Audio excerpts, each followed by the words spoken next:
बुरा साया पार्ट 1। रात के लगभग 3 बजे थे। एक बेहद डरावनी दिखने वाली लड़की अमन के कमरे में जोर जोर से चीख रही थी। वो अपने लंबे नुकीले नाखूनों को अमन के शरीर में चुभाकर उसका खून पी रही थी। अमन बुरी तरह से दर्द से तड़प रहा था। उस लड़की का चेहरा इतना खौफनाक था कि कुछ ही देर में दर्द और डर की वजह से अमन बेहोश हो गया। तभी अचानक अमन की आंख खुली और अमन चिल्ला पड़ा, बचाओ बचाओ, वो लड़की मुझे मार देगी, वो मेरा सारा खून पी जाएगी, बचाओ। ये सुनते ही अमन की माँ सुशीला जी दौड़ कर आती हैं। अमन, क्या हुआ बेटा? तुमने वो बुरा सपना फिर से देखा क्या? ठीक हो ना तुम? माँ वो लड़की अभी भी यहीं पर थी, ठीक मेरे पास, और उसने मेरे शरीर में, देखिए ना, मेरा सारा खून। बेटा तुम बिल्कुल ठीक हो। पता नहीं तुम्हें सपने ऐसे क्यों बार बार आते हैं। मैं पंडित जी से बात करती हूँ। मम्मी देखो, बाहर की एक यूनिवर्सिटी में मेरा एडमिशन हो गया है। उन्होंने मेरी एप्लीकेशन एक्सेप्ट कर ली है। लेकिन बेटा अचानक इस तरह, तुम तो कह रहे थे कि इस वक्त वहां पर सारे एडमिशन क्लोज हो चुके हैं। हाँ माँ, सरप्राइज तो मैं भी हूँ, लेकिन देखिए ना, हो सकता है कि कोई सीट खाली रह गई हो और शायद इसीलिए उन लोगों ने मुझे बुला लिया हो।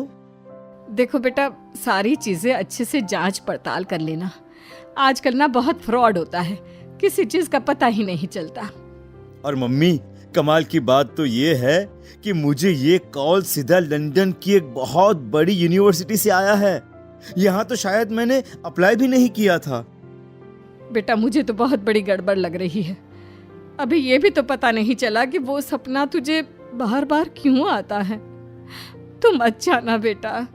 अरे डरो मत, कुछ भी नहीं है, वो सपना मुझे ऐसे ही आता होगा।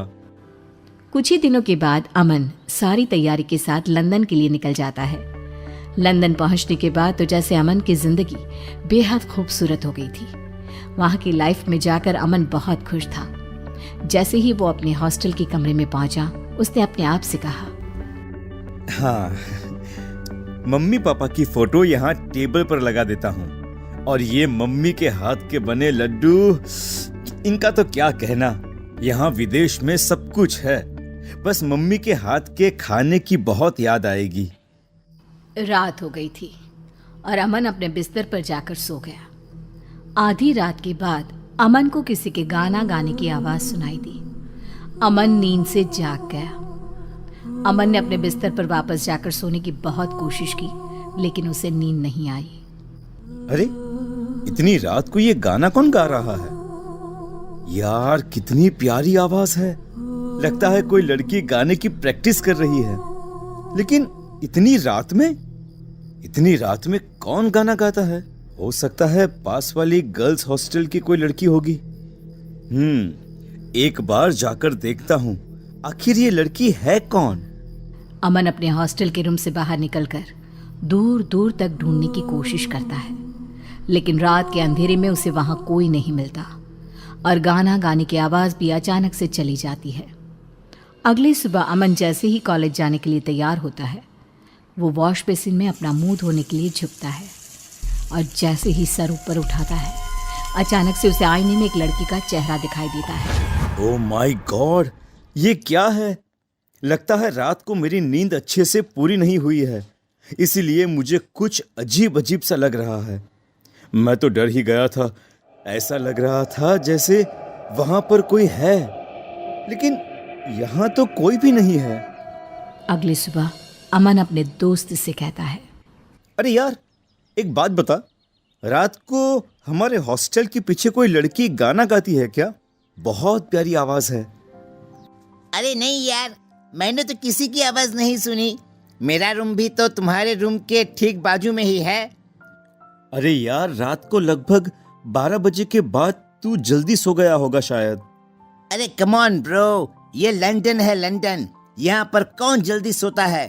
और मैं तो वैसे भी रात को 2 बजे सोने वाले लोगों में से हूँ, पर मुझे तो किसी की आवाज सुनाई नहीं दी। जरूर तूने अपने कानों में ईयरफोन लगा के रखे होंगे। म्यूजिक सुनने का बहुत शौक है ना तुझे, इसलिए बाहर की आवाज कैसे सुनाई देगी? हाँ यार, वो बात तो है। एक्चुअली म्यूजिक तो सुन रहा था मैं। ए अमन, क्या बात है यार, किसी से प्यार व्यार हो गया है क्या तुझे? हाँ? अरे नहीं नहीं, बस एक लड़की की आवाज रोज रात को सुनाई देती है। भाई बच के रहना, मैंने सुना है यहाँ कैंपस में ना चुड़ैल घूमती है। अरे कोई बात नहीं यार, अगर चुड़ैल है तो चुड़ैल सही, उससे मिलूंगा मैं, और वो भी रात को। अमन जैसे ही अपने कमरे में जाकर सोता है, एक लड़की उसके सिर के पास आकर बैठ जाती है और धीरे धीरे उसके बालों को सहलाती है। अमन घबराकर जाग जाता है। कौन है? कौन है यहाँ पर? अभी यहाँ पर कोई था, कोई लड़की, लेकिन अभी तो कोई नहीं है। ये मुझे क्या हो गया है? लगता है कुछ दिनों से मैं अपनी फैमिली को ज्यादा ही मिस कर रहा हूँ, या फिर उस लड़की के बारे में ज्यादा सोच रहा हूँ। मुझे बार बार ऐसा क्यों लगता है जैसे यहाँ मेरे आसपास कोई और भी है। अमन थोड़ा सा परेशान हो जाता है। अगले दिन जब वो कॉलेज जाता है तो अचानक से एक लड़की अमन के पीछे से आकर उससे बात करती है।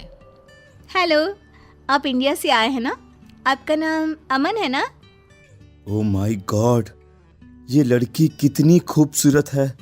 मैंने अपनी लाइफ में आज तक इतनी सुंदर लड़की कभी नहीं देखी। क्या हुआ? मैं आपसे बात कर रही हूँ, आपने मेरी बात का जवाब नहीं दिया।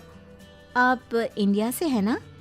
जी हाँ, अब ठीक पहचाना आपने, मैं इंडिया से ही हूँ। और आप कौन? मैं यहाँ पास वाले कॉलेज में म्यूजिक स्टूडेंट हूँ और मुझे गाना गाने का बहुत शौक है। तो क्या रात के वक्त कैंपस के बाहर आप ही गाना गाती हैं? हाँ, आपने सुना? एक्चुअली ना, मुझे रात की खामोशी में गाना गाना बहुत अच्छा लगता है। जी हाँ, और कितने दिनों से आपकी आवाज सुनकर आपको ढूंढने की कोशिश कर रहा था, लेकिन जैसे ही बाहर आता हूँ आप गायब हो जाती हैं। चलिए ठीक है, हम दोस्त बन जाते हैं, उसके बाद मैं कभी गायब नहीं होंगी। अमन और निमिषा की दोस्ती हो जाती है। और फिर एक दिन, निमिषा, कितने महीने हो गए हमें एक दूसरे के साथ। मैं तुम्हें कहना चाहता था कि तुम मुझे बहुत अच्छी लगती हो। I love you Nimisha. I love you too Aman, मैं भी तुमसे बहुत प्यार करने लगी हूँ। अच्छा सुनो, इसी खुशी में आज शाम को मैं तुम्हें अपनी फेवरेट जगह लेकर चलूंगी। ठीक है मैडम, अब तो आप जहां लेकर चलेंगे मुझे चलना ही पड़ेगा ना। निमिषा अमन को एक बहुत अजीब और डरावनी जगह पर लेकर जाती है। ये कैसी जगह है? ये तो कहाँ लेकर आई हो तुम मुझे? जानते हो, ये जगह मुझे बहुत पसंद है। देखो ना, यहाँ की राख जैसी काली जमीन, जले हुए पेड़ और ये सन्नाटा कितना खूबसूरत है। लेकिन मुझे यहाँ पर डर लग रहा है। डर की क्या बात है, मैं तुम्हारे साथ हूँ ना। अच्छा सुनो, तुम्हें मेरा गाना पसंद है ना? मैं तुम्हें वो गाना सुनाती हूँ। निमिषा अचानक से अपना चेहरा दूसरी तरफ करके गाना गाना शुरू कर देती है। वाह, कितना अच्छा गाती हो यार तुम। I love your voice. गाते गाते अचानक से निशा की आवाज तेज हो जाती है और तेज होते होते उसकी आवाज एकदम डरावनी। ये देखकर अमन बुरी तरह से डर जाता है। निमिषा, क्या हुआ है? क्या हुआ है तुम्हें? ये क्या मजाक है कि तुम किस तरह से गाना गा रही हो? तुम ठीक तो हो ना निमिषा? चुप हो जाओ, अगर तुमने एक शब्द और कहा तो तुम्हारा खून पी जाऊंगी। चुप हो जाओ। निमिषा ने जैसे ही पलट कर देखा, अमन के होश उड़ गए। निमिषा डरावनी चुड़ैल का रूप ले चुकी थी। उसका चेहरा पूरी तरह से जला हुआ था, उसकी आंखों से खून टपक रहा था। उसके लंबे नुकीले दांत अमन का शिकार करने के लिए बेचैन हो रहे थे। कौन हो तुम? और क्या चाहती हो मुझसे? तुम्हारी मौत। तुम तो वही हो जिसे मैंने हॉस्टल के आईने में देखा था। तुम्हारे चेहरे को मैं पहले भी अपने सपने में देख चुका हूँ। इसमें कौन सी बड़ी बात है? तुम तो मेरा शिकार कब से ही बन गए थे मिस्टर अमन।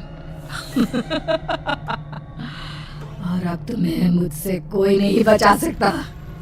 छोड़ दो मुझे। क्यों मारना चाहती हो तुम मुझे? मैंने तुम्हारा क्या बिगाड़ा है? मुझे तुम जैसे यंग लड़कों का खून पीने में बहुत मजा आता है। तुम्हारा खून पीकर मेरी ताकत बढ़ जाएगी और मैं तुम्हें छोड़ूंगी नहीं। वो लड़की निमिषा अमन को मार देती है। अगले दिन शाम के वक्त इंडिया में अमन के घर एक फ़ोन आता है। हेलो, कौन बोल रहा है? सुशीला जी, हमें आपको ये बताते हुए बहुत दुख हो रहा है कि आपका बेटा अमन अब इस दुनिया में नहीं रहा। कल रात को उसने हॉस्टल में सुसाइड कर लिया। आप क्या कह रहे हैं? मेरा बेटा तो मेरे घर पर है, कल ही तो लंदन से लौट कर आया है। ऐसे उल्टी सीधी बातें क्यों कर रहे हैं आप पागल लोग। इतना कहकर सुशीला जी फ़ोन डिस्कनेक्ट कर देती है। सच क्या था?